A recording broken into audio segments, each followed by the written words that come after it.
And I'll start the live transcript. There we are. We're ready to go. All right, we're ready to go. Welcome, everybody. At the top of the program here, I want to give everybody the warning that the program and the meeting are being recorded today. And so everything you say will be public record. And at the end of the meeting, we will post a video on our website and our YouTube channel. So if anybody wants to go back and see it there, but everybody has a warning to be careful what you say. With that, I am going to start by taking a roll call. So just respond when I call your name. Margaret, are you here? Yes, I'm here. Sorry. It's okay. Angela. Here. Corla. I'm present. Mandy. Here. Don. Here. Robert. Here. Nicole. Here. Tina. Here. Matt. Present. Joe. I'm here. Sam. Oh, no, Sam. I do not see Sam yet. Okay, Paul Webb. Here. Javier. Javier, say that again. Here, present. There Okay, you go. got you. All right. Okay, and Brad told me that he's not going to make it tonight. So I'll leave a question mark as to whether Sam will identify him if he shows up. We definitely have a quorum, so we're going to go ahead and start. So the first thing is we need a motion to approve the agenda. And so is there anyone who make that? Don? Point of information on the agenda, sir. Sure. Second. Yeah, it gets a little murky. Our agenda was posted before the deadline for the Brown Act, and the Long Range Committee didn't even start their meeting until after the deadline. The committee had one item for discussion. It had a specific motion on the floor. It did not take any action, so the motion failed. Technically, when a specific motion does not get a second, the discussion stops. The committee did have a very frank and thorough discussion. This may be much ado about nothing, but I think that subject matter is due for litigation and will be resolved there instead of a second sham environmental report. My point is that the committee took no action. A draft letter cannot be used as the context or pretext for to discuss this. And it would seem out of order to send or vote on a draft letter and send it when the committee failed to do so. Those are my 2 cents. Okay, well, I appreciate that, Don. And my view on that is item 3, which I was asked to put that on as a action item in the anticipation that they might pass something. But you're right, it's my understanding they did not pass anything. So it's still on the agenda, but I'm not going to consider any votes on anything in connection with that because there was nothing passed out of committee. But I'm still going to, at least when I get to that, I'll talk to Matt and maybe have Matt as the chair of long range planning give us an update of where they're at and what they're thinking about and ask for thoughts from the board. So it's more of from my perspective, I'm going to be treating it as an informational item tonight. Could I respectfully ask that this item be trailed to the bottom of the agenda so that I could drop out if it's involving a Brown Act question that I'm not comfortable with? Okay, sure. It is at the very end. So that's where it'll say. Okay, thank you. Okay. All right. With that, can I get a motion to approve the agenda? Anybody want to approve the agenda? I'll make a motion to approve the Okay. agenda. I'll second. Okay. All those in favor? All right. Looks like we got everybody but Don. Are you a no, Don? I'll abstain. Abstain. Okay. We got one for the reasons you just stated. So, okay, we got 1, 2, 3, 4, 5, 6, 7, 8, 9, 10, 11 yes and 1 abstention. And so we have an agenda. Perfect. All right. With that, we do have, I think that we do need to approve our meeting tonight by Zoom. We're going to do that every time as we continue. So to me, it seems to be a no-brainer. I know at least I understand, at least two of our board members have recently had COVID. I know, I don't know, a dozen people that have recently had COVID. And so, and I've seen the stats in San Diego County. So it seems crazy that we would meet in person. So is everybody in favor of meeting tonight by remote because of COVID? Yep. Yes. All right, all those in favor of meeting remotely because of COVID, raise your hand. That appears to be unanimous. We got 12-0 on that. Okay.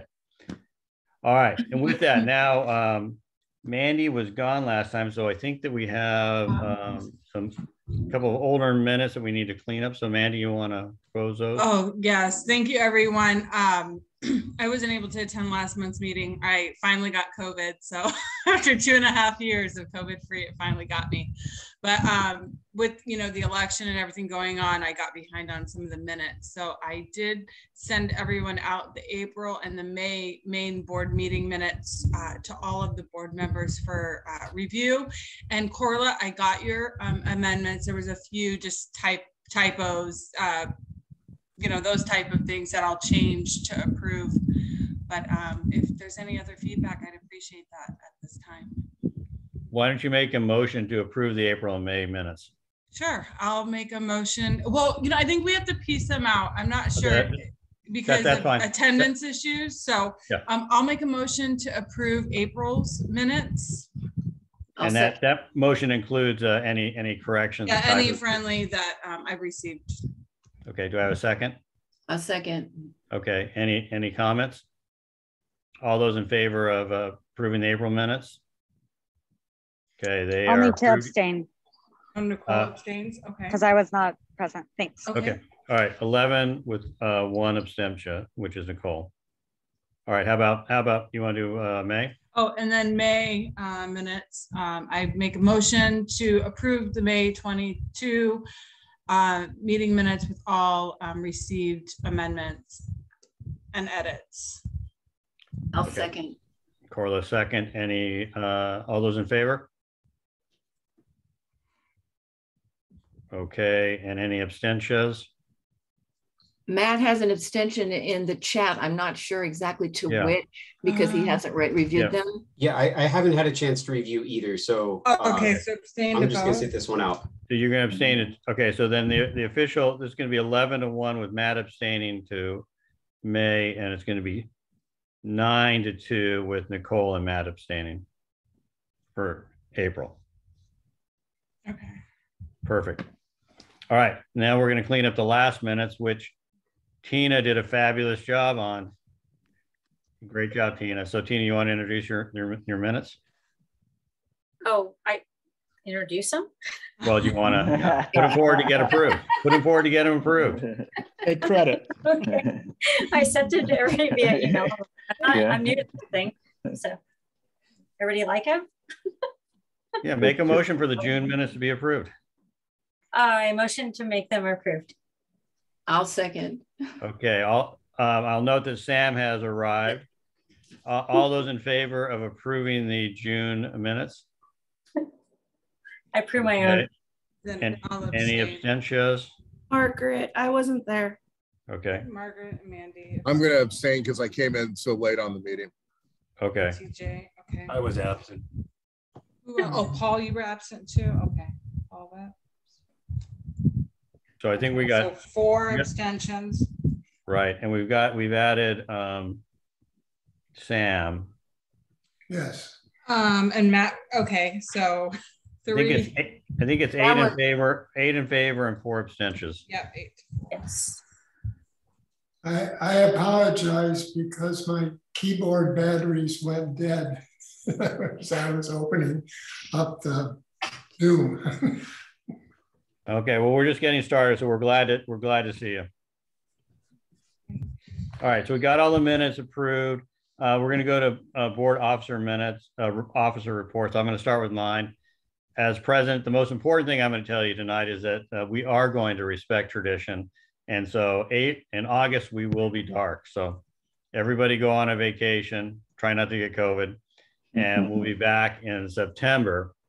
With that said, it appears that September may be a big meeting. So get rested, do your exercise. It's my understanding that there are 10 projects backed up in project review.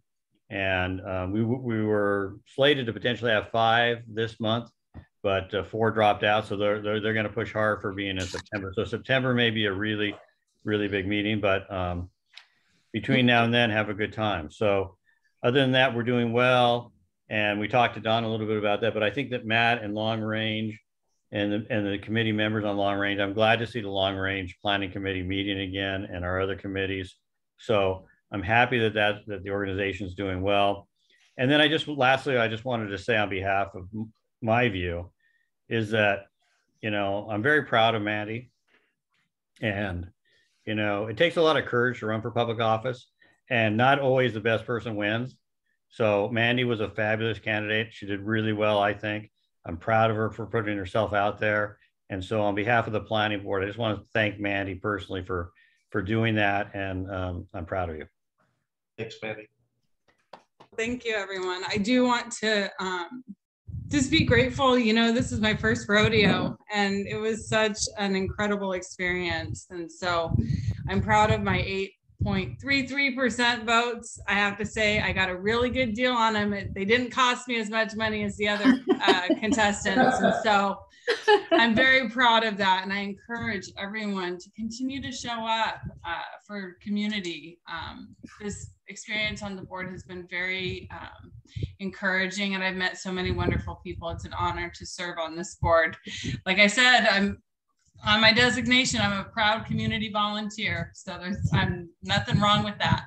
And I want to thank the other members of this board who have helped facilitate that successful journey and shown up for me in so many ways. So thank you. Good job, Mandy. Good job.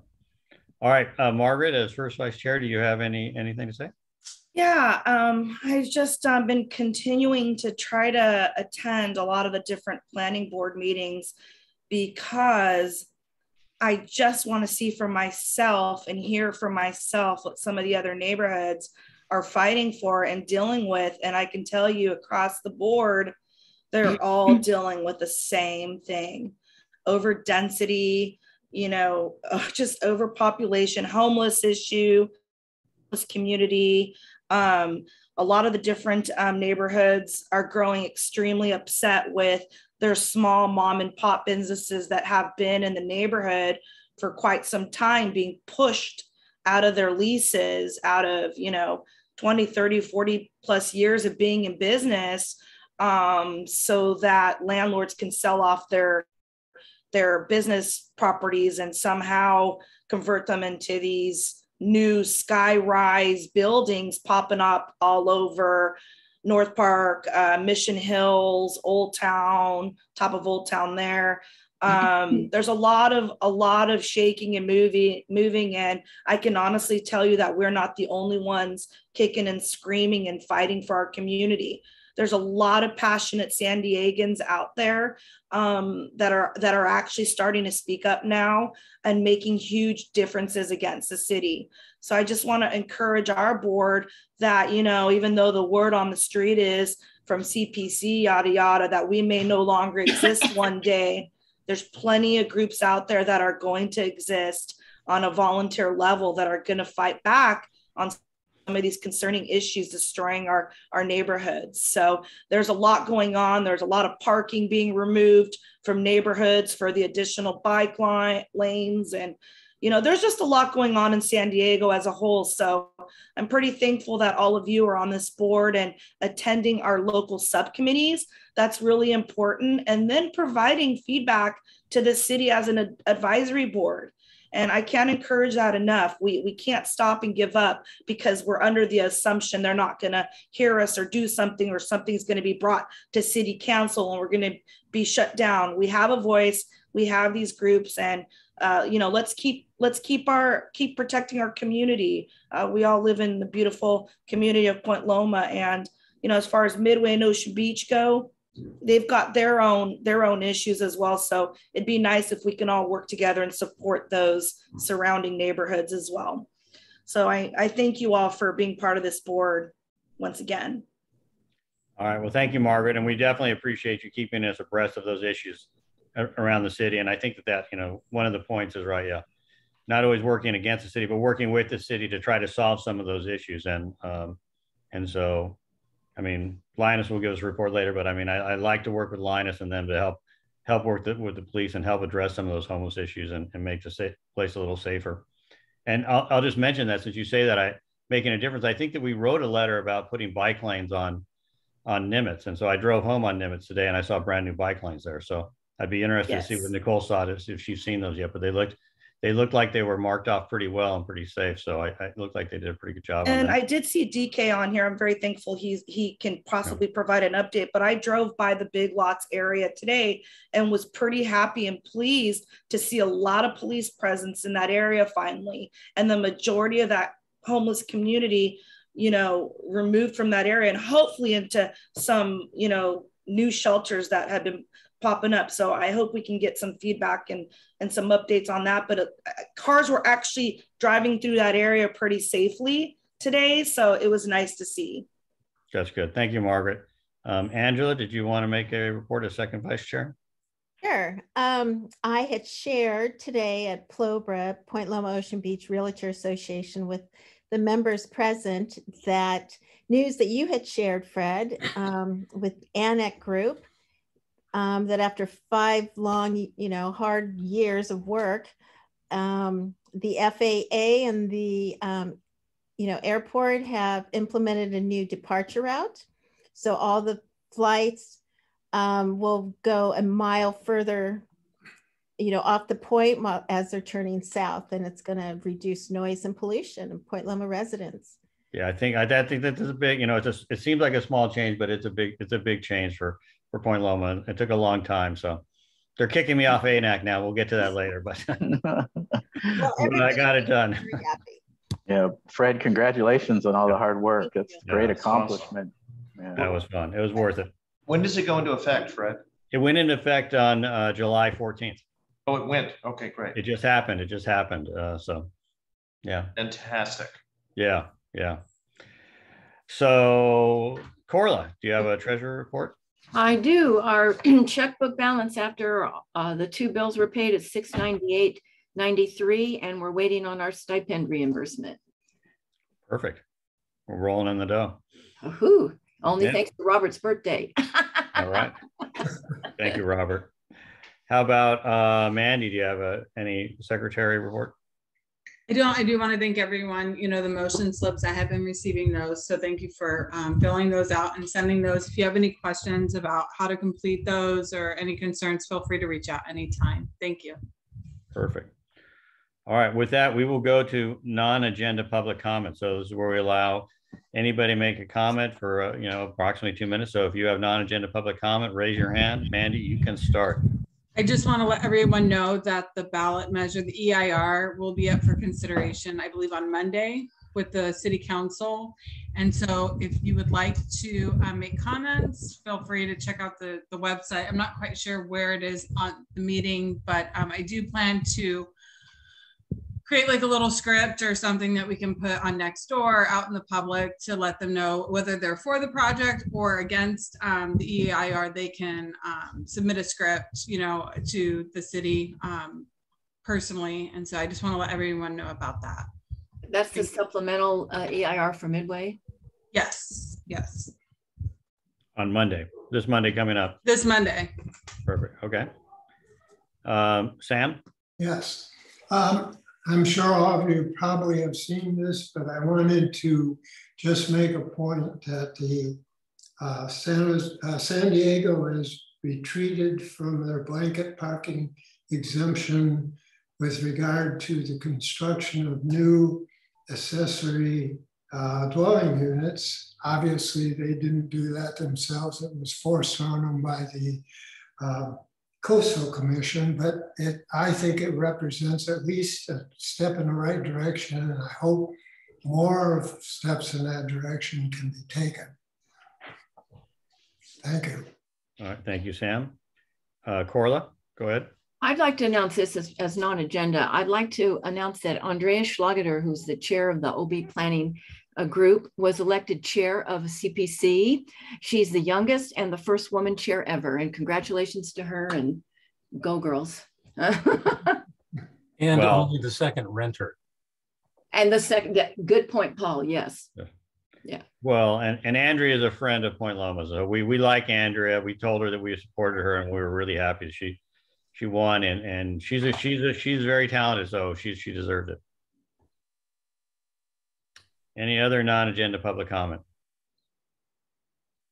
Okay, there we go. All right, well, we will move on to government reports, and we will start with Linus and our District 2 here, and see what's going on to make our community better.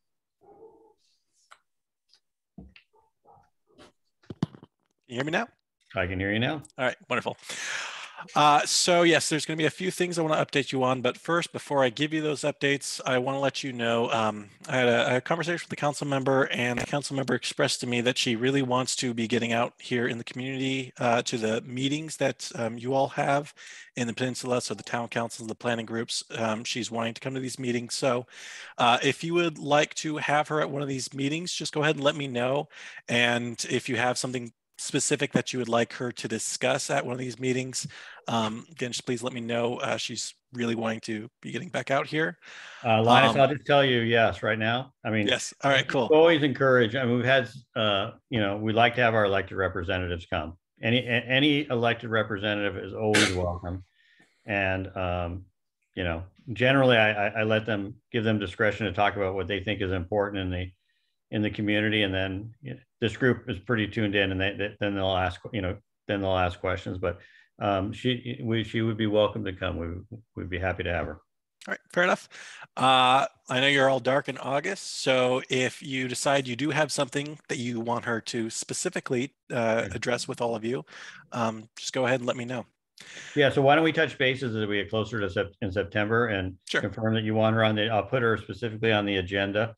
And then I'll circulate to something if there's specific questions. You think so? September is kind of jammed up with the agenda. You think maybe October will give her sufficient time? Well, let's see. We go. I think I'd rather do it, earlier. Sooner than later. Closer to the election. So, okay. And it's hard to get. Elected officials are hard to get. So, and they're the direct communication to our representatives. So. Let's shoot for September, and that way if something goes wrong, we can always have October as a backup. As far as my actual updates go, so first I want to talk about the Ocean Beach Pier. As many, if not all of you, are already aware, earlier this month, I believe on July 7th, the emergency repairs for the pier were completed. And the west side of the pier was fully open to the public. And so now if you go to the pier, you can go and explore all of it. It's in its entirety and beauty. However, what was expressed to me by our city engineers is that although the pier is currently fully open to the public, that may not necessarily be the case moving into the future. So our engineers are still going to have to go out there periodically to make inspections to see if more structural damage has occurred with the pier, especially following any storms that we might have. And at that time, it may be necessary to close down the pier again, either a portion of it or all of it, for either a temporary period or a permanent period, depending on the severity of the damage.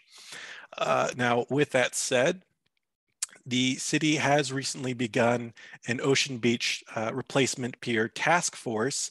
It's comprised primarily of Ocean Beach residents with a few city engineers, as well as myself and Coda Zeiser from the mayor's office. And we'll be discussing the scope of project for pursuing a replacement pier in Ocean Beach. Now, as far as that new pier goes, we're still not exactly certain how much it's going to cost. Our city engineers have given us a baseline estimate of $60 million to replace it. However, they say that that is the absolute minimum and will almost certainly be more than that. Realistically, probably somewhere in the $70 to $90 million range. Currently, the city, we have $8.6 million dedicated to the replacement pier project. So that puts somewhere from 10 to 14% of full funding. And that came in from the state last year.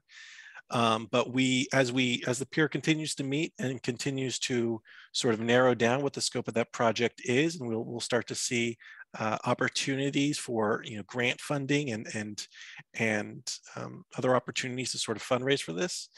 But that's sort of where we set at right now. We have this. We have a meeting coming in August, and we'll continue meeting until winter of 2023.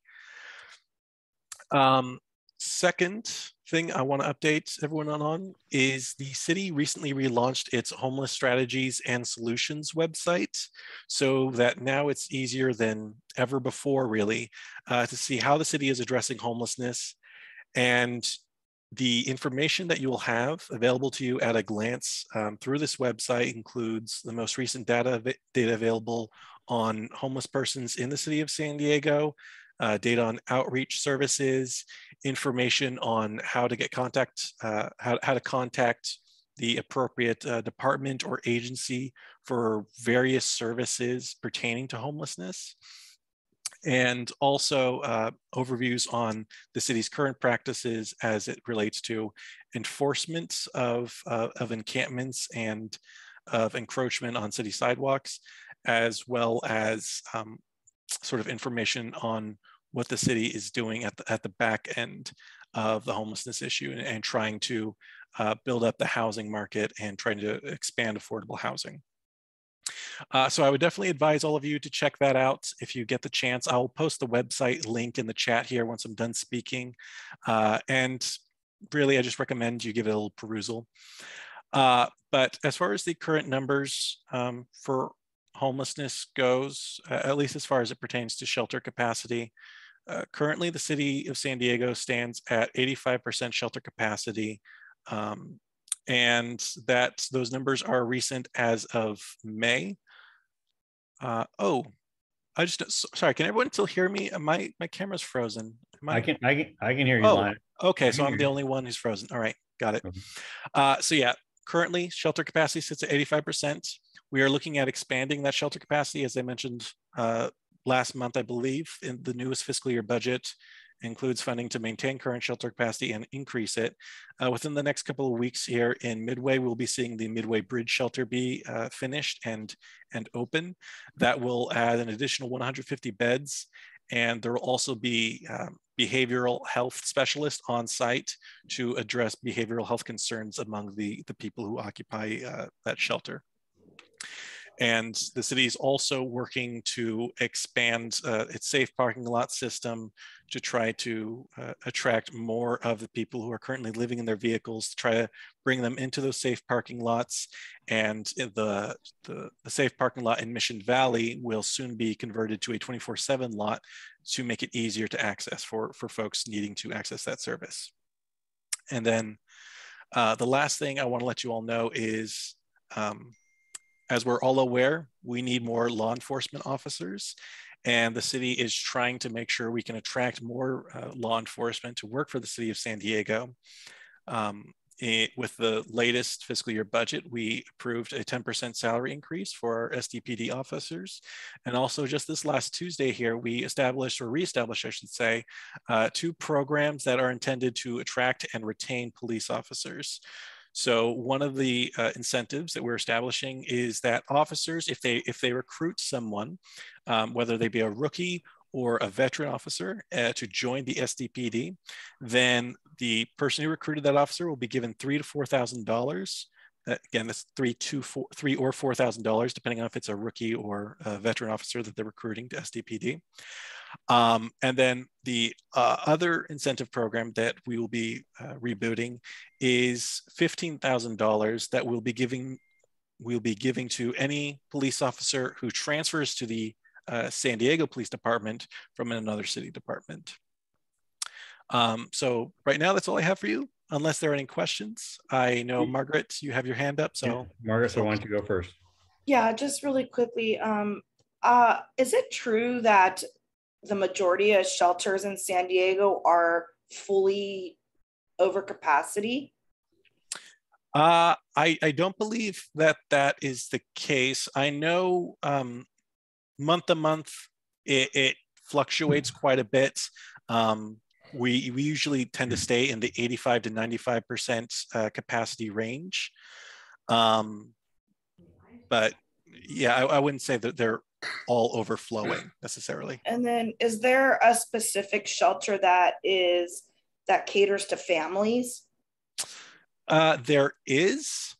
Off the top of my head, I don't know which one it is, but if I go to the relaunch San Diego Homelessness Strategies and Solutions website, I can pull that information for you right away. I'm going to connect with you. Actually, I actually have a couple families that are trying to get in and are being told that there's no more space in any of these shelters. Margaret, have them call Alpha Project. Alpha Project, Bob McElroy is trying to get B Street open for families. When we appreciate that. Yeah, so I'll put his number on here. Thank you. Thank you, Jacqueline. Do we have any other questions for Linus? And Margaret, also please, if that doesn't work out, reach out to me and we'll see if I can get you connected to anything else. I appreciate that. Thanks. Okay, I see Angela. Do you have a question? I just want to thank Linus for staying through the whole meetings. We've had, as long as I've been on the board, and even before I was on the board, I noticed that the reps from Campbell's office would come present their minutes, and then they wouldn't be around to hear what's, really going on with everybody else. So I appreciate that, Linus. Thank you for sticking around like you have. Thank you. I mean, I appreciate that. And absolutely, you all deserve it. All right. Any other questions? Yeah, I have a question. I have a comment. I do Tai Chi with a bunch of old ladies down at St. Peter's by the sea, and we got to see the homeless outreach van in action about a month ago. And there was a homeless man that came in and out using the restroom down there, and he was overstayed his welcome. So the homeless outreach team came out. It was a van, and there was an enforcement officer, a nurse, a social worker, I believe. There were 3 or 4 people in that van, and they sat with him, this man, and really did a nice intake and a nice visit with him. So I'm happy to see these type of projects and programs out there for helping people. Mm-hmm. Okay. Yeah, no, that's absolutely what they're intended to do. I was actually at a meeting earlier today where we met with a few different agencies that are dealing with the issue of homelessness, including Neighborhood Policing Division. And the number one thing that they kept saying is, we absolutely believe that we can help these people, and that we just need to sort of build that relationship and trust with them so that they will be willing to accept our offer of services. And also the website I'll be posting here, it has success stories from homeless individuals who went through the system, but who were able to find permanent housing and were able to get out of their situation, that we were able to help. So thank you for that comment. All right, Sam, did you have a comment or question? You're on mute, Sam.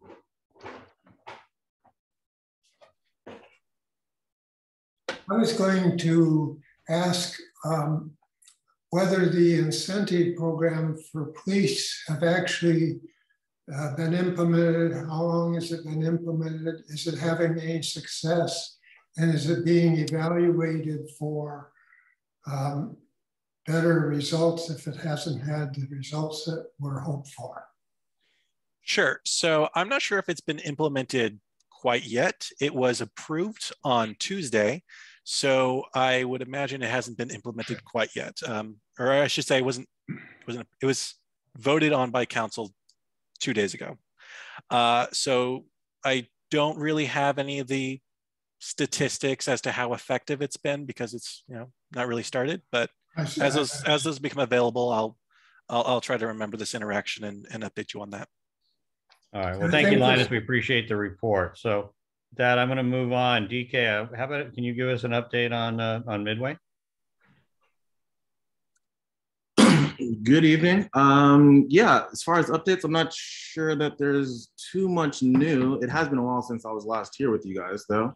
At our meeting yesterday, we actually did have 2 action items come in front of us. One from the airport. There's a very small piece of land. It's almost like a split lot, basically, that part of it is on airport property, but there's a very small building that's on City of San Diego property that actually sits in the Pacific Highway corridor. They needed motion in support for a piece of their Terminal 1 relocation. So they're basically, I think, relocating the shuttle lots with some additional electric infrastructure charging ports. So if you voted to approve that, and then we had a conditional use permit come in front of us for a cannabis facility, also down in that industrial area, down on Pacific Highway, that went through. One thing to note, and this is something that we learned in that presentation yesterday. So redistricting, you all are very familiar with that, Fred in particular. So all of these different cannabis outlets, I suppose, they're restricted to 4 per council district. And so what was told to us yesterday is that as a function of this most recent round of redistricting, District 2, once these new lines are sort of, I guess, approved or live, if you will only have 2 of these different facilities. So I suspect that there will be a number of these different entrepreneurs, I'll call them, who are lining up to try to get in first place to fill out those last 2 spots. So I don't know if you'll see any of that in the Peninsula, because I think they're very restrictive as to where they could go, but Midway, I think, fits the criteria for a lot of these different ones. So you saw that come through yesterday. Other than that, not too much new. I did hear some talk about, I think, what's this ballot measure on Monday. So I can confirm that, yeah, the city council, I believe, will vote to put the redo of the Measure E from 2 years ago, looking to remove this footprint from that 50-year-old height limit. So looking forward to seeing that go through. But other than that, not too much is going on. Okay. Any update on the homeless situation down there? Yeah, I mean, it ebbs and flows. I think that we did get confirmation from the police department earlier this week that they're going back to that Tuesday, Thursday schedule. So for the majority of the first part of this year, the city was actually doing a recurring Tuesday, Thursday cleanup in that sports arena encampment area. Sounds like in May that stopped for a period of time, but I know that this week they did do that. I don't know if it's an ongoing effort or if it was just a sort of a check-in, if you will. Outside of that, I mean, I definitely still get, I get a lot of emails from different business members, particularly back in that Kurtz Hancock sort of warehouse district behind the sports arena up against the 8 freeway. Some folks have sent me CC footage of homeless folks just sort of trespassing, or sometimes they're just sleeping. But I think we got one email of, I guess there's a massage parlor somewhere back there where someone was in the lobby waiting for their appointment, and some individual broke in and basically caused a scene and turned away a lot of business. So it's an ongoing thing. I don't think it's going away anytime soon, but we do get updates regarding the shelters that are here. There's one in the Pier 1 facility that's been active for some time. And then, as Linus mentioned, the new one on the county building, on the county facility, is opening in the next month, 6 weeks or so, it seems like. They did offer to give us a site tour in advance of the actual opening of that facility at the county building. So looking forward to seeing that. I was there on the day that they started the construction, but I haven't been back since to see how it's progressing. All right, great. Does anybody have any questions for DK about Midway? All right, well, go ahead, Don. Yeah, if the supplemental EIR were to pass and eliminate the coastal height zone, do you understand what the height limit would be in the Midway district? Our committee did not know. Yeah, to my knowledge, the supplemental EIR in and of itself does not eliminate any height limit. I think it paves the way for that voter-initiated process. The way that language is written, it simply removes the existing footprint of the Midway Pacific Highway Community Planning Area, which is 1,324 acres specifically, from the longstanding 30-foot height limit. So there's no new limit that's being imposed by this specific mechanism. All it does is remove that footprint from that blanket, as I like to look at it. But it would require, from my understanding, that EIR, supplemental EIR being complete would be, I guess that's a prerequisite before November. That needs to be completed before the November ballot comes back around. And so my understanding, just to clarify, Measure E passed 2 years ago. And I see Linus's hand, so you can speak, but my understanding is that the city needs to pass it again. The citizens, the voters, we just need to do the entire thing over again. What would the height in that particular land parcels be? 5 stories, 10 stories, or do you know? It varies parcel to parcel based on the zoning. So every zone contains a base height limit. So I know the majority of them are in the 45 to 60 foot range, but you'd really need to look at a map and point at a specific parcel for me to give you a specific answer. Okay, I see that Paul has it. Do you have a question or comment, Paul? Just to clarify, the EIR had three alternatives. The no project alternative, which is the one that I think most of us would support. The reduced impact alternative, which would allow buildings up to 50 feet, and then the full 100-foot alternative, which is the preferred alternative that is going to be in front of the council on Monday. So if the council approves the preferred alternative, then ultimately that's what will go on the ballot. But to say that there's no height limit is a little bit misleading, because they're going to approve one of these three alternatives. That's the way the EIR process works.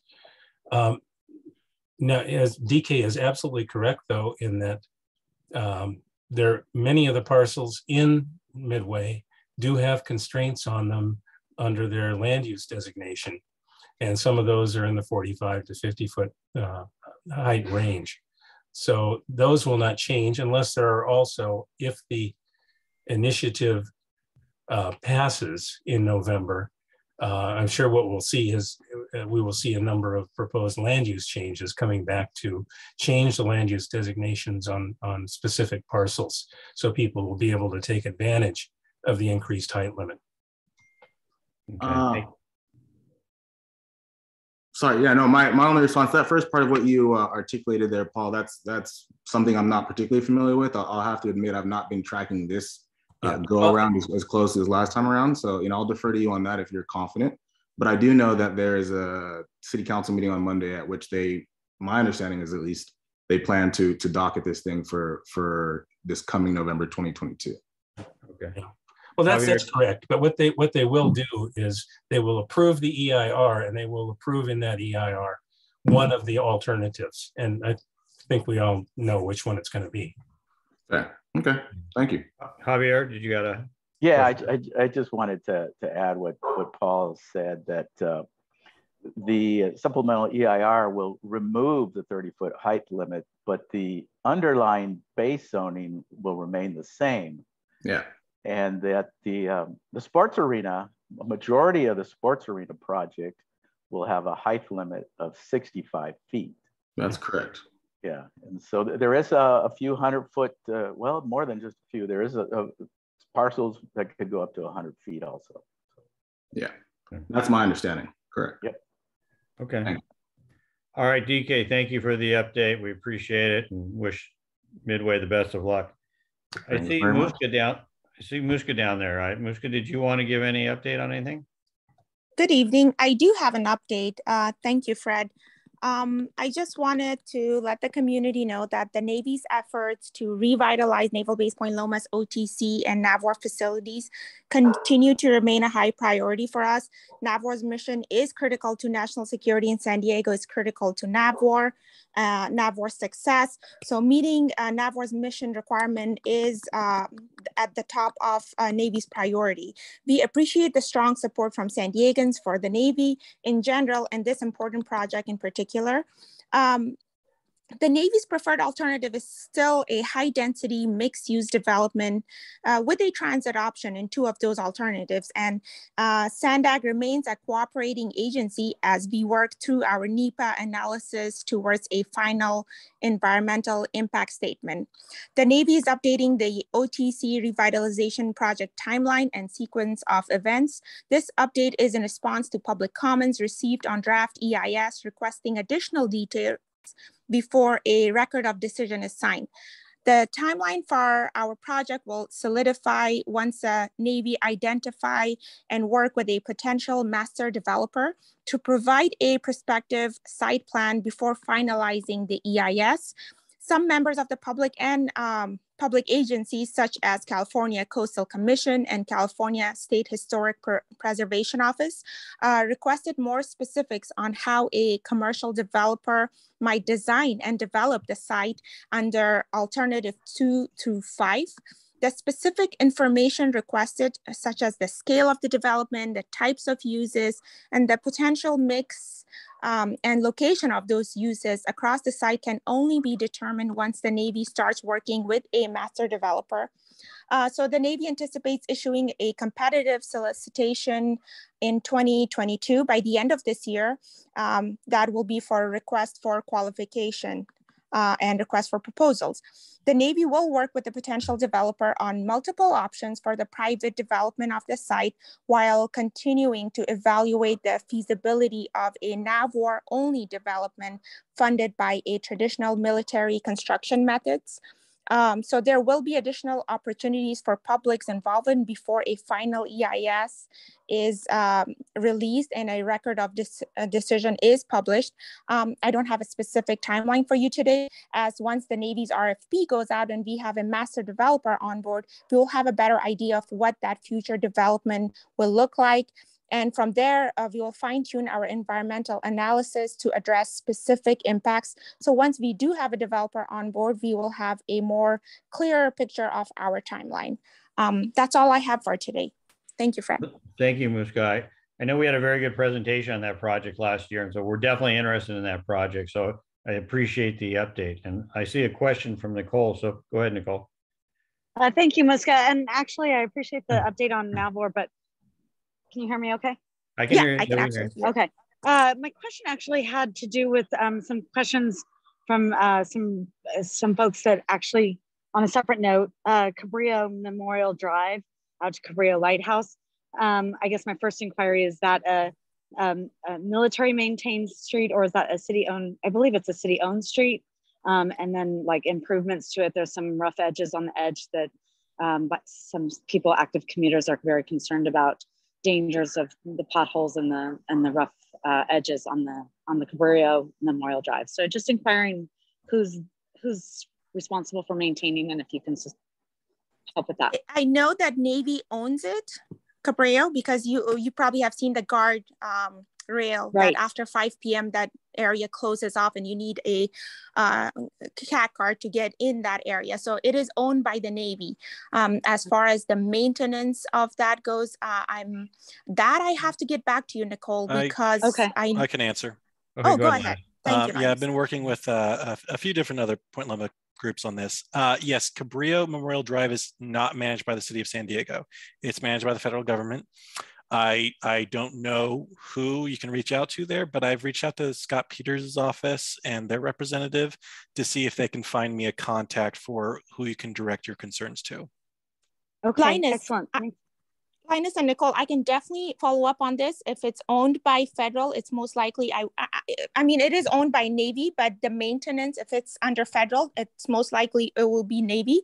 But I will double check that. And if that's the case, I'll be happy to work with you, Nicole and Linus, to see what the concerns are and then come up with a plan. Excellent. Thank you. Thank you both very much. I appreciate your help and support for this. Perfect. Thank you. Thank you. Robert, you got a question? Yeah, it's a little bit off course, but just curious, why is the Marine Bay side on Lytton Street all dying off and going to pot? Is there something going on in the future? Does anybody know? They have their own representative, so I can't speak for the Marines and their future mission, but I can definitely provide you with a point of contact. I can provide that to Fred. He can forward it to you, or if you leave your email address, I can get back to you. Okay, it's just interesting that they're letting it all die out. So just a curious question. Thank you. If you send it to me, Muskai, I'll forward it over to Robert. Okay. All right. Any other questions? Thank you, Muskai. I think we're all set. And then we're going to go to our friend Tracy in OB. Any OB updates? Okay, so let's see. Ocean Beach Planning Board adjourned their July meeting, so we don't really have anything to talk about there, but there will be a transportation committee meeting on Monday at 6 o'clock, and it will be via Zoom. And the items that are on the agenda for that are to, once again, discuss potential one-way traffic on Bacon Street, which comes up at least once a year. Item 2, that was item 1. Item 2 will be discuss pursuing traffic and pedestrian or bike safety at Newport and the Bacon intersection, which also has come up before, but I think it's time to take a look at it again. Item 3, we're going to discuss ideas to possibly increase ridership on city buses. Andrea had mentioned that she thinks that buses need to be cooler. And I said, what do you mean cooler? Like air conditioned, or like cooler as in, wow, these are really cool to ride? And she said, no, cooler, like make them cooler to ride, not cooler as in cold. So we're going to discuss that. So those are just those are just some items that we'll talk about on Monday. I don't know where they're going to go, but it's a start again. Let's see, Ocean Beach Town Council. We have officially formed 4 new committees. We're taking away our old committees and we're kind of retinkering and creating 4 new committees that are going to be engagement, events, improvement, and advocacy. And we are in the process of selecting all of the members of the public for parts of those committees. Each committee has a different limit to how many public versus how many board members. So I believe all of the committees have been chosen and Corey is just getting ready to send out acceptance letters to the people who applied. So that'll be an interesting thing to see what happens with those 4 committees. I know that the enhancement committee or improvement committee is already raring to go and has got some great ideas for the Ocean Beach planning area, or 92107, I guess. And then finally, I just wanted to let you know that the graffiti at Plamosa Park is not graffiti. Right now, I think you guys may remember that there was a initiative called Park Social through the Commission for Arts and Culture, and that has finally been implemented. If you go to Plamosa Park and you walk around the perimeter, you'll see some chalk drawings that are kind of fun and creative, and they stagger all the way around the perimeter of the park. And if you go to the beginning of the park, there's a sign where you can download a soundtrack that goes along with that. So you can play the soundtrack as you walk around the perimeter of the park, and it allows you to kind of adjust the sounds as you walk through. So you can try to sync them up with the visuals that you see along the perimeter. So I just wanted to let you know that that was not graffiti. Apparently we have already had somebody reach out through the city and say, hey, what's this graffiti? Yeah. So, and by the way, it's temporary, so it will go away eventually, but I just wanted to let you know that that was what was going on there. And I can't think of anything else new happening in the OB or Point Loma area from my perspective. So if anybody has any questions, just let me know. Any questions for Tracy? All right. Thank you, Tracy, for the update. We appreciate it. All right. With that, we're going to go. We just have one project, Joe. Maybe you can give an update as to, am I right that there's potentially 10 projects in September? Or let us know where we are with project review, and then you go ahead and do Cape May. Thank you, Fred. Sure. Yeah. So at the beginning, or a week ago, before we had our project review committee this past week, we thought that we had 5 projects, and 3 of the applicants called me the week before, or just a few days before, and said that they weren't ready for a variety of reasons. So, and then I've had several more come in. So right now I have a stack of 10 projects that are hopefully going to be ready to go soon. The common theme is that they are delayed by the city and haven't received adequate comments, or that they have comments that they have received that they are having trouble justifying.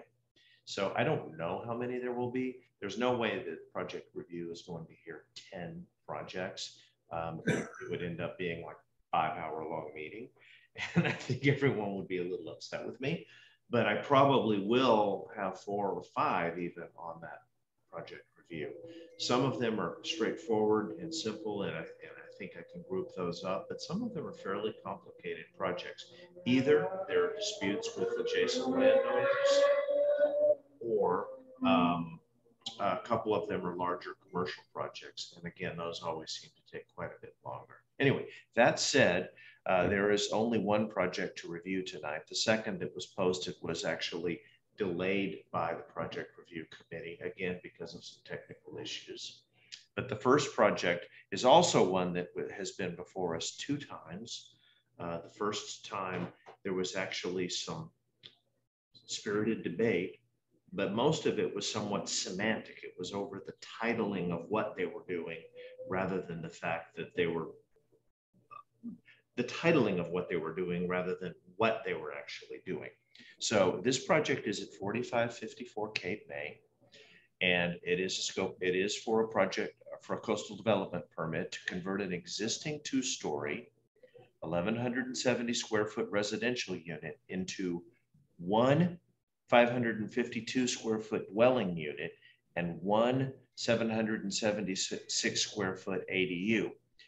Previously, when the project came before us, it was the same essential project. However, they were titling it as the creation of 2 ADUs, which we couldn't do. And ironically, it was determined that the applicant could do what they wanted to do, where they could tear it down and build it back exactly the way it is. But again, because of the semantics and the nomenclature that the city uses, that wasn't allowed. It's a fairly straightforward project. It's existing. And again, there's a 2-story structure in the back off of an alley of a project. There's an existing house in the front that's not touched. They're basically, again, creating 2 ADUs, and on the downstairs portion, they're adding a second bedroom that goes into the backyard of this house.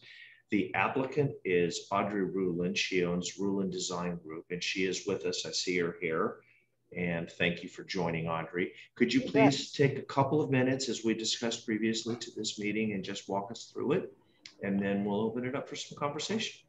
Sure, yes. Good evening, everyone. Thank you for allowing us to present this project. It is on Cape May, and as Joe had said, we have an existing house in the front, existing house in the back, and the one in the back, we're proposing to split it into 2 dwellings, 1 residence and 1 ADU, and we are doing a small addition to the ADU on the first floor. And then in terms of the height, again, it's an existing building. It's 25 feet high. The FAR allowed is 7,242, and we're using 5,432 of that. We do have 2 parking spaces in the back off the alley, and we also have parking for the main house off the main street. Audrey, can you show us your plans, please, real quickly? You bet. Most of the people on this committee have never seen them. So just, you know, a picture's worth 1,000 words. Okay.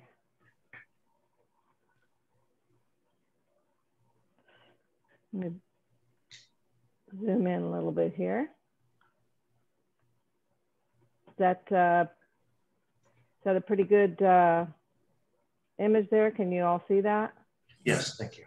So here's the street on the left, the existing house here, which we're not doing any work to, existing driveway. And then the rear of the lot, this white box here is the existing house. And we're adding on here a small addition to the first floor. First floor will be an ADU and the second floor will be a residence. And then we've got 2 parking spaces back here, 9 by 18. I'll show you the existing floor plan. This is the second floor here, basically a square. First floor here, this is all existing. And then the proposed, let me zoom this out one more time. Proposed is going to be first floor ADU, which is, this is the original square of the house, and then this is an addition here. And then second floor dwelling, and that will be this area here. Any questions for me? Am I moving at an okay pace here? Are you all Do you have a able to picture see what that you you could want? share of the house in the front? Pardon me? And do you have a picture that you could share? Let's see.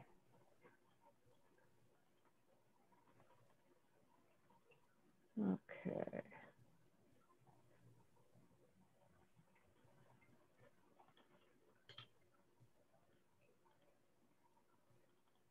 in the meantime, what is the address again, Joe?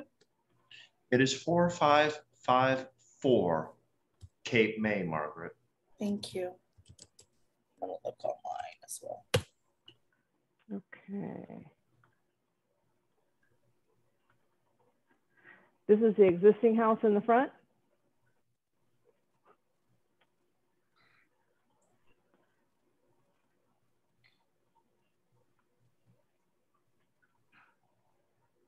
Do you have a picture of the house in the back?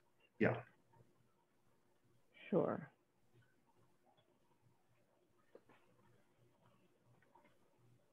The house in front is cuter than the house in the back. Okay. Yeah.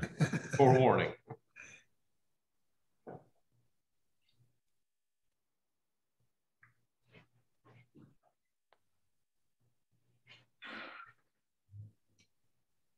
And this is the rear. Yes, not as cute. Not as cute. But it's been there for a long time. And again, there are 2 parking spaces behind it, which you can see have vehicles in them. And then actually a 3rd vehicle behind that. I don't think that's quite what the city's intent is, but it sort of works that way. As long as everybody's friendly. Yeah. Sure. Okay, well, why don't we go out of the screen share and see if there's any questions, and then we'll move the discussion. Fantastic. So any questions about this project? All right, Joe, do you want to try to move this project forward? Yeah, I would like to. I think that Audrey has worked hard to find a way to work with the city and to work with project review committee to justify it. Again, it's somewhat semantic because it was previously classified in a way that the code didn't allow, but just with a simple twist of words was rejustifiable to work. And she's trying to make legal a situation that is in non-conformance, I think. And she's trying to make a nicer ADU. The overall impact is going to be negligible because, again, it is already in existence, essentially, is what it is. Yeah. Yes, and of course I'll just say I like that there's parking and I like that it's only 25 feet tall. So those are all good. Oh yeah, fits within all of those parameters quite well. Yeah. Okay, so do you want to make a motion?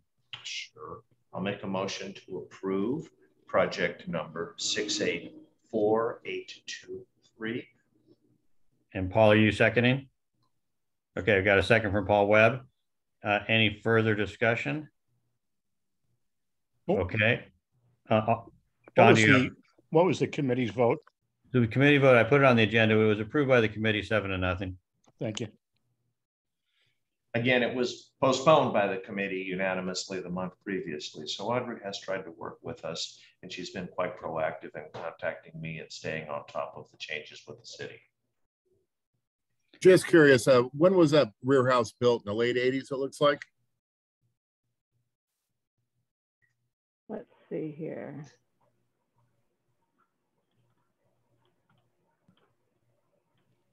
Actually, it's on the plan.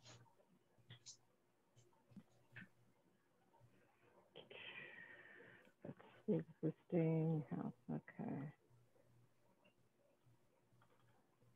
I don't know the exact. It's okay. I mean, yeah, don't let that. Went through historical and was not historical, obviously. Yeah. It looks like 80s stuff. Yeah, 87. right. Yeah, good call. Yep. 87. Thanks, Audrey. Okay, thank you. All right. Well, with that, I'm just going to do the roll call so we get an official vote on the project. So we have a motion to approve the project by Joe, seconded by Paul Webb. Let me know how you vote. Margaret. Margaret, are you still here? Yes or no? Yes, I'm here. Is that are you yes on the motion? I think she approved with her thumbs up. Okay. Angela. Yes. Corla. Approve. Mandy. Yes. Don. Yes. Robert. Yes. Nicole. I think Nicole dropped off. Okay. I think her phone was low. Tina. Yes. Matt. Yes. Joe? Yes. Sam? Yes. Paul? Yes. Javier? Yes, and I like your background. That's a great background. Tour de France. Yeah, Tour de France. Don't tell me what happened. I'm a day behind. All right. It's a big day. Well, Audrey, congratulations. Your motion passes and your project's approved 12-0. Fred, Thank you, everyone. what was the count? Thank you. 12-0. 12-0. Thank you for having a quorum and allowing me to present, and enjoy the rest of your evening. Thank you, Audrey. Thanks, Congratulations. Audrey. See you for the next one. Thanks. All right, well, perfect. Well, we'll look forward to see what you come up with in September, Joe, and we'll put on however many projects you can get us. Thanks. It should be interesting. It should be interesting, yeah. Well, and I just want to say, if Audrey still can hear this, it's good too. But I do appreciate it when the people work with the committee. It's always turns out to be better for the project, and it's easier for us to approve it. And so, Audrey, I appreciate you working with Joe. Of course. Thank you. Thank you. All right, with that, then we'll go to the informational items. Corla, do you have any updates on CPC items that you want to give us? I do. Laura Gates from DSD was at the CPC last month, and the comment period for cannabis regulation changes ends August 18th. The CPC voted to approve a motion which holds individuals liable for their taxes. It seems they open a business, run up millions in taxes, close and move to open another business and leave the taxes unpaid. This vote that we voted should close that loophole. There was a second motion that was not approved about where the tax money on cannabis business should go. It was a very technical legal discussion about implications, though that motion did not pass, but they are going to close the tax loophole. Seems the California State Department of Housing wants to approve a 60-foot height limit, which preempts our local height limits. That's all I know. Hot button issue, see what comes of that. There was a big discussion on the land use and housing meeting on June 16th, which included 35 pages of written public comment where the CPC leader was left out. The majority of CPC believes they were steamrolled. There was a motion to follow through on the CPC letter dated June 10th, which I emailed to everyone. The letter stated that CPC would accept changes to 624 if the city met the two conditions, which were to allow no fee appeals for planning groups and remove the 2-year break-in service requirement for planning group members. So, since this letter and these conditions were ignored, the CPC has now voted to withdraw support to changes of 624. They will be sending a memorandum including the original letter to City Council. Now, this letter might have been late. However, the city doesn't really give us enough notice for meetings to be scheduled and committees to be formed and letters to be written and voted upon. So that's, anyway, that's what happened. So I just got the agenda for Tuesday's meeting, and there will be a presentation for the Land Use and Housing Committee, and it's an action item. There'll be a presentation on code updates and action to form a subcommittee to study these code updates and how they will affect planning groups. Also, the second item is affordable housing. And we had a big discussion in long-range planning about affordable housing was part of that. And the CPC wants to form an affordable housing subcommittee, it looks like. So that's what's coming up for Tuesday. So it's all hand in hand with, I think, the issues that we're all facing, and they're addressing at that level. So I can send the link for anybody to join if anyone's interested in attending that meeting via Zoom. Well, thank you for the update, Corla. Obviously, affordable housing is a big issue in the city, so keep us posted on that. You're doing a great job on PCP. Any questions for Corla? Whew, thank goodness. All right. CPC. Great job on CPC. All right. Don, do you have any updates you want to give us on the Voltaire Street Bridge or the Cannon Street Pocket Park? Indeed, we've got some very good news on the Pocket Park after 8 years. You, Fred, Mandy, and myself met with Coda Zeiser. We were able to get that, the mayor behind it. He has the Parks for All initiative. He put 1.55 million in the budget for the coming year, or the year we're in right now, and that made it through the process. So it's good news. It will take time to get the park going. The city has to prepare a request for proposals, allow time for interested parties to assimilate and react, then get the selected bidder approved. And of course, they'll need to gear up somewhat. Kevin Oliver of Public Works guesstimates that we could see construction in a year. Andy Field, Director of Park and Recreation, the client thanked us for our park advocacy, and he's reached out to his colleagues in engineering and capital projects for the next steps and a potential schedule. So that's a very good result. The park, as you may recall, was approved unanimously at every level.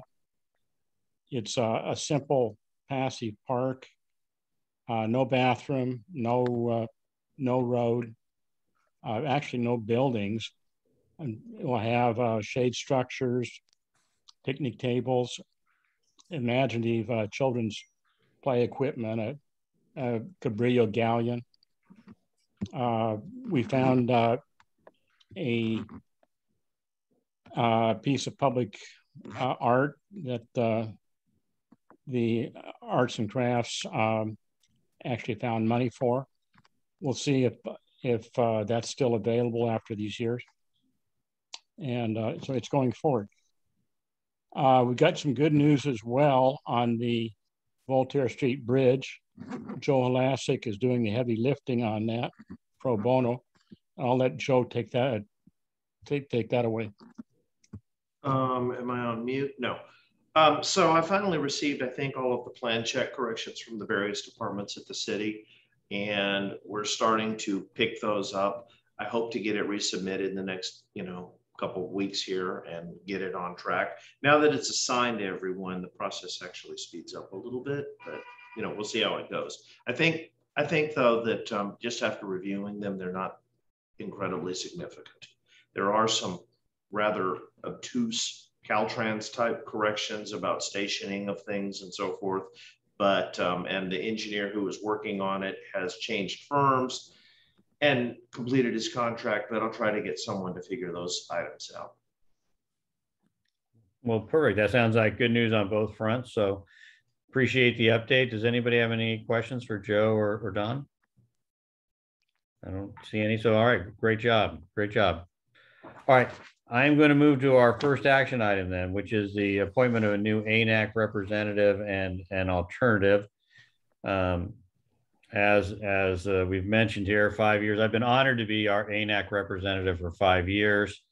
During my tenure there, they implemented time limits or term limits, I guess, and I voted against them ultimately, but I lost that vote. And the reason I voted, I'm generally okay with term limits, but one of the problems with ANAC is that the airport has a large knowledge advantage, and they get a bunch of inexperienced people on ANAC that don't understand airport issues, and so then they can do really whatever they want. And so we really need somebody knowledgeable. So that's really why I voted against the term limits, because it's like once you start to understand what's going on, then they push you out. But it is what it is. So the lucky thing for us is that we have Paul Webb, who's been on the airport, and he knows the airport. He's worked for the airport, and he's been on ANAC before. So I think we're in good hands. And talk to Paul, and Paul's willing to serve as our ANAC representative. So I would. I'll make a motion. I'll make a motion to. We have to have a new representative before the September meeting. So My recommendation, I will make a motion that Paul Webb becomes our new ANAC representative. Second. Second by Sam. Any discussion? Paul, you want to say anything?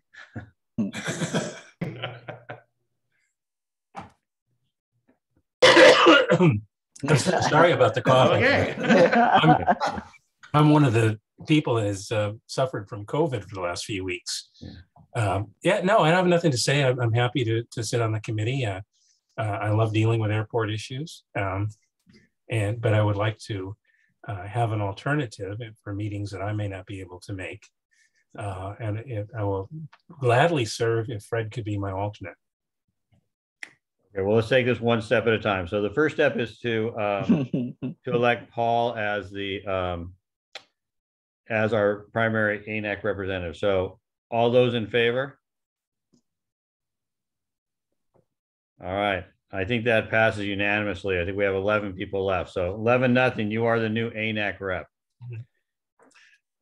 Yes, and Paul, with his background there, I'll turn it over to you, Paul. But with your background, you do travel. You intend to travel even if you get COVID. So go ahead. We need to get an alternate. We need to have an alternate, and Fred is very knowledgeable and has been a great representative for this community for the last 5 years. And I would propose and make a motion for Fred to be appointed as my alternate. I'd second that. Okay, second by Joe. Any discussion? All right, all in favor of appointing Fred as the alternate? And that appears to pass unanimously. So I will serve as your second gladly, Paul, 11-0. Thank you. And depending on the date of the September meeting, you may have to step in sooner than you might think. Yeah, they are the third Wednesday of the month. So okay, well, I'll be back by then. So yeah. So we can figure out what day that is. Good. So Fred, you want me to pass on the information for Nancy wanting to get involved to Paul? Yeah. Nancy's very involved in airport issues. Yeah. Please send it to me, Robert. Okay, I intend to start at some point being more active, having a more active committee for the airport committee. Well, she's been around for a long time, so I know she seems anxious to represent her Loma Portal community there. Yeah, and I believe that Nancy served on the ANAC subcommittee, so she's very knowledgeable on airport issues. And yeah, her Paul, and my mom used to be on it in the mid-'80s. And Paul, may I just kindly ask that if the minute you find, or Fred, the minute you find information that we can share with the community, I'm constantly getting asked for updates and information. And if you get stuff ahead of time prior to one of our PCPB board meetings, can you share it with us? And that way we can share it with the community. Sure. And I try to, but not wanting to overstep Fred's role as the ANAC representative. And as long as we're talking about airports, could I go ahead and give my airport committee report? Go for it. Thank you. I had sent around to everybody a presentation that was given, or I had Corla send it around, a presentation that was given yesterday at the 3 times per year Airport Advisory Committee. If you don't know what the Airport Advisory Committee is, it's a group of people, including representatives of the aviation industry. There are public members. Unfortunately, there's no real public member representing Point Loma. But the presentation was about the Terminal 1 project. And the good news is that it's progressing. The bad news is it's going to have really terrific impacts on the Point Loma community. And they're going to continue for at least another 3 or 4 or even longer. Some of the airside improvements are not going to be completed until 2028. But I would urge everybody to take a look at that, because North Harbor Drive traffic getting into and out of the airport are going to be tremendously impacted for quite some time. And your airport experience is going to be vastly different during the construction than it has been in the past. And that's all I really have to say. And I appreciate you sending that information around. It truly is so hard to get from downtown to Point Loma these days. I mean, you're stuck in that traffic no matter what time of day it is. I mean, I use that artery quite a bit, and I can't imagine what I don't see any improvements to get in and out of that airport. Well, there aren't right now. In fact, it's going to get worse in the short term. But in the long term, the airport plan is to take the traffic that's headed to the airport. What's coming down from mostly on Laurel Street, traffic coming off I-5 to the airport. They're going to take that traffic off of North Harbor Drive, much closer to the Pacific Highway than they are now. And that's going to alleviate some of the traffic, or at least it should. Of course, as our community continues to grow, there's going to be more through traffic on North Harbor Drive to Point Loma that's not airport bound, and that will not be mitigated in any way by the airport. But in the long run, it should get a little bit better. Okay. Well, thank you, Paul, for the update. Great job. All right. With that, the second action item is, I just put this on here just to make sure, mostly for Brad, who's not even here, but do any committees need to appoint any board members or community members? So an action item, if you want to do it, everybody's set. Matt? Yeah, Brad had reached out to ask if there was space for him on the long range planning committee, and I'd like to nominate him to join us. Okay. Is there a second for that? Got Robert Jackson as a second on that. Any discussion? All right. All those in favor of adding Brad Heron as a committee member to long range planning, raise your hand. That appears to be unanimous. So you can tell Brad that he is added to the committee 11 to zip.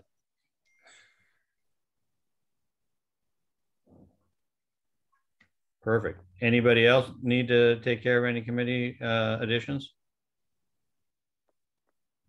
Okay, good. Okay, so the last action item, which is now I'm just going to convert essentially to an informational item. And so, Matt, I know that you had I'm really happy that you got long range planning going again, and I know that from what I've heard, you had a lively discussion about the 30-foot height limit.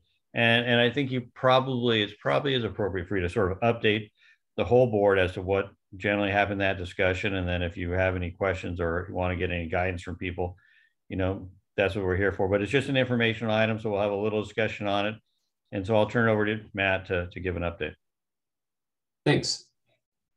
So this kind of follows on from the last time we brought this up for discussion of the full board back in May. Took some of the comments, and Javier spent some time reworking those comments into the draft letter that we brought up for discussion this most recent Tuesday. And it seems like there's kind of a couple different threads of conversation that are going on with people who attended the committee meeting. And so one of them is looking at the removal of the 30-foot height limit, looking at some of the potential impacts to our community, often framed around concerns such as traffic and congestion. And one of because the new way that we're looking at things like impact is no longer using a level of service, but now we're using the vehicle miles traveled metric and trying to minimize that. These aren't things that are really under consideration for the impacts that we're looking at for this development project. With things like this in mind, it seemed like there are kind of a couple different approaches that people were recommending we follow as a committee and as a board.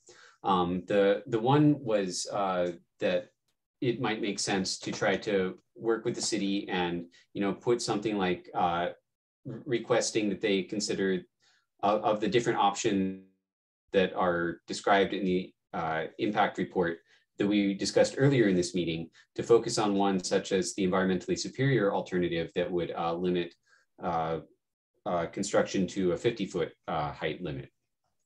There were other considerations put out there that, you know, kind of while this is, while the city is kind of looking at this, it might make sense to withhold any comment at this stage. And I was hoping that maybe, I think it was Mandy or Dawn, someone was talking about a potential lawsuit, and while this is playing out, not necessarily wanting to comment as a board. And I was wondering if someone could comment on that.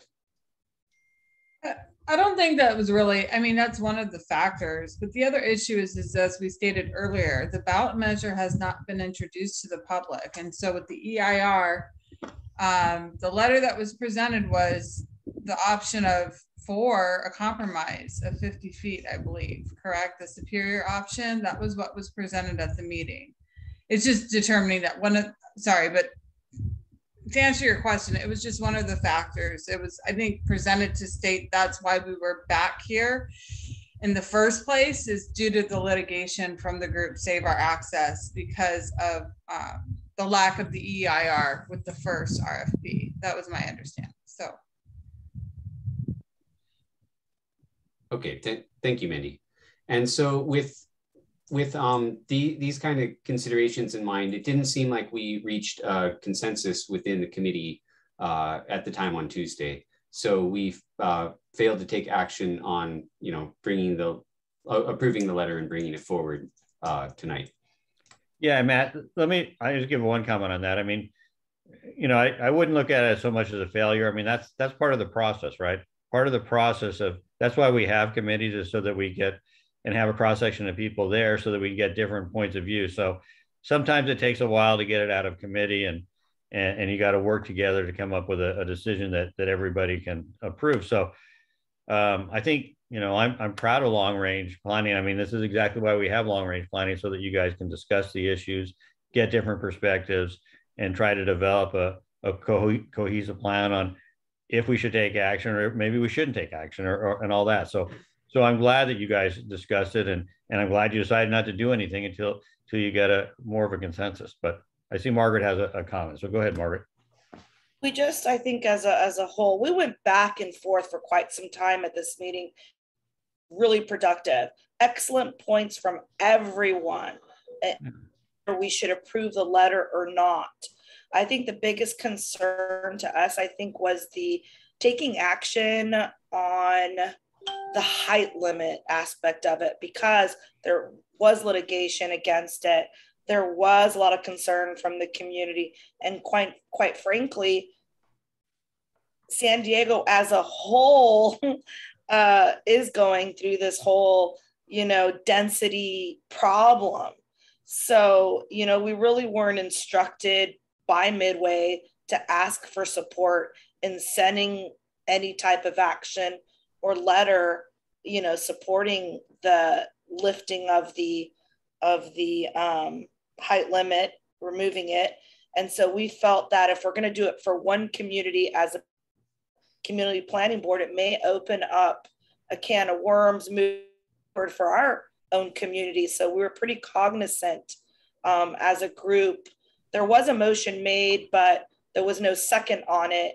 And it just, we couldn't figure out a way to tweak the letter in time to make sense, but we did indeed want to involve the board in discussion and hearing their thoughts about it, and suggesting that if, you know, one of the board members felt that the letter was indeed great, which it was well written by Javier, he put some time and effort into it, and it was much appreciated, that you can definitely indeed make that deadline and submit support on your own as a resident. But we just didn't feel comfortable supporting the removal of the height limit in that committee.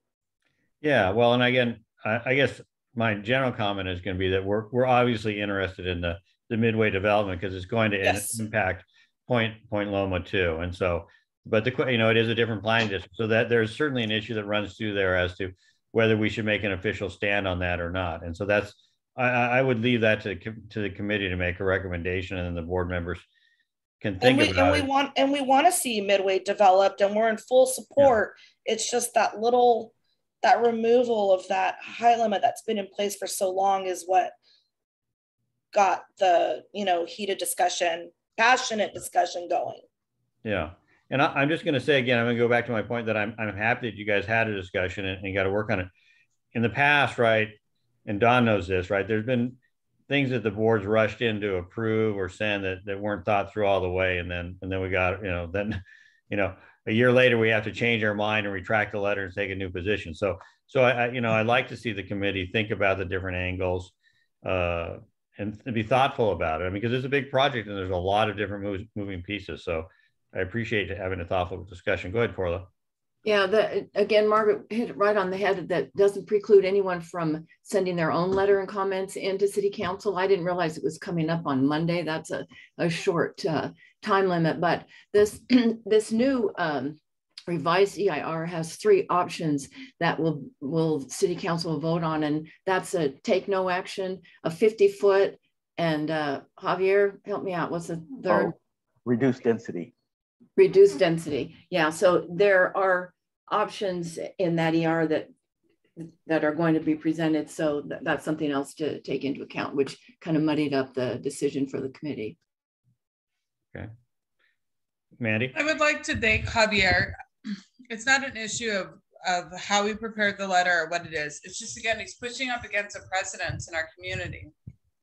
And, you know, the discussion did turn to, oh, is this our thoughts or is this what truly represents the community? And I just want to refer back to, while this was a citywide ballot initiative, the entire peninsula voted against this, including the Midway community. Regardless of the CPG, the community voted against it. And so I'd like to see that reflect that because the EIR is stating blatantly that the city is not going to make any mitigations for the traffic. They're not going to make any mitigations for those impacts and the environmental impacts. And so that's not sufficient. You know, while we do need to grow, I kind of get upset with the city. They're very concerned about these hypothetical community members that we have to make room for when they have not even made the proper investments for the real community members that we are living here right now with their failed policies and their lack of investment in our neighborhood. And I think our attitude would change if the city would lean in and listen and actually say, hey, these people are not happy about this and we want to hear what they have to say. But a lot of this has been a one-sided conversation. And the fact that they have no plans for the I-5, I-8 egress, and they state in that EIR that they're not going to mitigate any of that impact. And so that's where I feel like if the option were to go forward on the board, I'd fully support a no project and have the city start over and do better with what their plans are for that area. If they don't mitigate that, it'll be an absolute disaster. Yeah, and that's why I wanted to speak up on that EIR. While they did go through the motions, they were required to put that on due to the judge ruling that the ballot measure was illegal. They've rushed through this. I mean, that was just determined in December. And here we are, and we've kind of gotten to rush through. And it's basically the city just saying, hey, we know, and we don't care, and we're not going to do anything about it. And we need to do better with those changes to the community because they do impact our peninsula. And we're not talking about an apartment complex. We're talking about density that's going to match Manhattan when we're done with this. And so we need to have a conversation about how we can make it work for the community. And I wish our city would do better than just rushing it through and being more concerned about what we can do to get these developers to develop that area. They need to lean into the community more. Thank you. All right, Paul, you got a comment? Yeah, the way the process works, the city is actually acknowledged that there will be significant unmitigable environmental impacts resulting from the development.